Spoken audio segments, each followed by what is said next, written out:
l'insouciance de nos premiers beaux jours, quand le temps nous mena. Ah non, non, non, non, non. Ce que les gens ne savent pas, c'est que vous chantez, en fait, entre les petits passages. Vous fredonnez. Je fredonne selon les chansons, quand ce sont des chansons qui évoquent quelque chose. Des souvenirs. Julio Iglesias, ça c'est bien. Alors Charlotte Gotteau a été voir un film qu'il a beaucoup ému, avec un réalisateur alors qu'on ne connaît pas très bien. Il a fait que 1 ou 2 films. C'est son deuxième long métrage. Il a 54 ans, il s'appelle Chetchenouga, il est français. En 2001, il avait eu les honneurs de la critique et 2 prix à la quinzaine des réalisateurs avec son film 17 rue Bleue, dans lequel c'était déjà très autobiographique. Il racontait son enfance tourmentée avec une maman névrosée.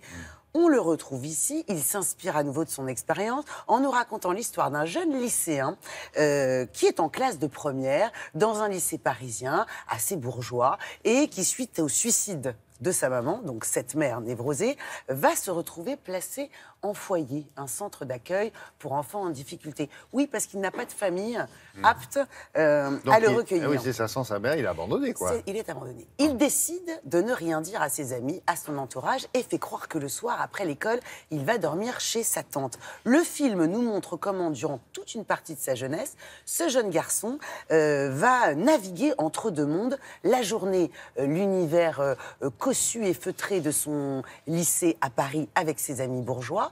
Et le soir, sa vie dans ce centre d'accueil, dans ce foyer, avec beaucoup d'austérité et parfois de médiocrité. Il va se battre de toutes ses forces, d'où le titre « Toutes mes forces », pour tenter de continuer ses études, parce que c'est un élève assez brillant, et surtout continuer à cacher sa vérité, la vérité dont il a honte, c'est-à-dire que le soir, il dort dans un foyer. C'est un film, évidemment... C'est quoi, le récit d'une ascension sociale? D'une ascension sociale, de comment est-ce que déjà, quand on est adolescent, et que c'est une période fragile et compliquée, quand en plus, on vit comme ça, on a affaire à des gros tourments. Voilà, c'est vraiment le combat d'un jeune garçon. C'est très émouvant, c'est plein d'énergie. Il y a des choses très drôles aussi. Alors, c'est qui joue le rôle? Alors, on ne le connaît pas, c'est son premier rôle au cinéma, Khaled Allouache. Il a une petite tête d'ange avec ses cheveux bouclés comme ça, il est tout à fait étonnant. Celle que l'on connaît en revanche, c'est l'actrice belge Yolande Moreau qui joue la directrice de ce foyer d'accueil. Nous avons rencontré Yolande Moreau et le réalisateur dont le film est très largement, la vie est inspirée.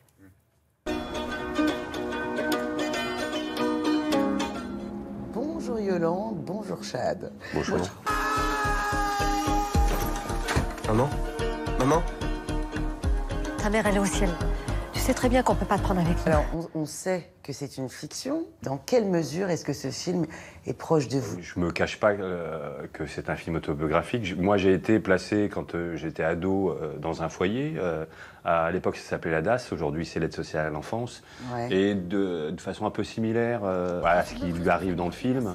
Donc je pars de ça, et puis des sensations qu'il peut ressentir, cet ado. Mais c'est vrai que c'est très intime, c'est vrai. Attendez, je suis où, là? Je suis en prison? T'aurais pas un plan pour se barrer d'ici, toi? Si, peut-être. Yolande, on connaît votre exigence dans vos choix de films. Qu'est-ce qui vous a donné envie de vous investir dans celui-là? C'est très simple. Moi, c'est d'abord l'écriture du scénario que je trouvais formidable. Et ma rencontre avec Chad. Pourquoi tu t'intéresses pas un peu plus à la vie du foyer? J'ai rien à voir avec les autres d'ici, moi. Pourquoi je pourrais pas rester au lycée comme les autres? T'as vu tes notes? Dès qu'il y a une difficulté, tu baisses les bras, t'as pas la niaque. Si tu veux faire partie de leur monde à tes camarades de classe, là, donne-toi au moins les moyens. Est-ce que vous étiez un peu comme Nassim, un peu caméléon, un peu arrogant parfois? Mais grave. Grave? Plus arrogant même, j'ai lu dans les interviews, vous avez dit. Alors pour cacher ce qui se jouait à l'intérieur, et je snobais les gens, j'étais hyper sapé, hyper clean. Très dandy, avec l'écharpe et tout. J'aimais la littérature, et bon, ça je l'ai gardé. Ta maman est décédée parce qu'elle prenait trop de médicaments. Vous avez du mal à dire le mot suicide. Yolande, vous saviez déjà, ado, que vous vouliez être actrice? Non, j'étais très introvertie et assez timide, mais je faisais déjà des cours de déclamation, j'aimais la poésie, tout ce truc-là. Ah oui, donc déjà... Ce truc-là, tout ce bazar, là, moi j'aimais bien. Moi, quand j'étais à la DAS, J'ai fait des études assez longues et j'ai vraiment profité de mon placement. C'est-à-dire que j'ai fait des études jusqu'à 24 ans. J'ai fait un 3e cycle d'économie. J'étais à Sciences Po à Paris. Alors, comme vous le montrez dans le film, on les pousse plus vers des bacs pro très rapidement. Oui, absolument. Là, je me suis pas senti à ma place, donc même Sciences Po, je n'ai pas fini. J'étais pas très bien. Je dis toujours qu'il y avait des petits becs BD. Maman, t'es la part de moi que je vais emporter. La part de nous qui ne va pas mourir. Si t'étais moins jeune et moins con, ben je t'épouserais. Est-ce que, dès qu'on lit un scénario, on sait qu'on va être dans un bon film ou pas? L'écriture d'un film, pour moi, elle est importante. Il y a beaucoup quand même de scénarios qui glissent des mains. Hein. Et puis, la rencontre fait énormément de choses aussi. Moi, je suis quelqu'un qui fonctionne à l'instinct. Donc, savoir si on va pouvoir danser ensemble, parce que c'est ça, c'est danser. C'est joli, c'est joli cette expression de danser ensemble. Merci Yolande, merci Chad, bravo. Merci. Ça va bien marcher, ça, parce que ce garçon, là, avec ses dents écartées... Hein, Ouais, il appartient au club. il appartient au club, à la Fondation Chance. Et la Fondation Chance, voilà. Un film plein d'énergie avec un message très positif, ça sort mercredi prochain. Pour l'heure, je voulais attirer votre attention sur un film en salle depuis hier, une comédie qui m'a beaucoup plu, qui s'appelle Aurore. Oui. Agnès Jaoui dans une comédie, ça peut arriver, mais c'est pas hyper commun non plus. Un film de Blandine Lenoir qui nous raconte, j'ai beaucoup aimé parce que c'est l'histoire d'une femme de 50 ans qui est séparée, qui se considère comme une vieille chaussette, qui n'a plus aucun goût à la vie, qui voit la ménopause arriver, bon, et qui, contrairement aux hommes de 50 ans qui souvent, eux, refont leur vie assez facilement... Ah bon ?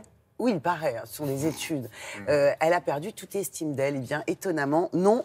Mesdames, il y a de la lumière au bout du couloir. Vous avez l'affiche, là, vous pouvez la remettre ? Voilà. Vous lisez en bas sur l'affiche, à gauche, Thibaut de Montalembert. Oui. C'est le monsieur que vous avez vu hier soir dans 10%. Oui. Cette excellente série. Celui qui fait l'agent, absolument. Voilà. Enfin, c'est l'ancien patron d'agence, puisqu'il y a maintenant une nouvelle. C'était bien 10% hier. Voilà. Moi, j'ai regardé. Le problème, c'est que ça se termine tard. Ah, ça se termine tard. Quand le réveil a sonné à 4h30. Comme nous, c'est interdit. Oui, mais on regarde ça sur Replay. Oui, Replay. Replay, c'est bien aussi.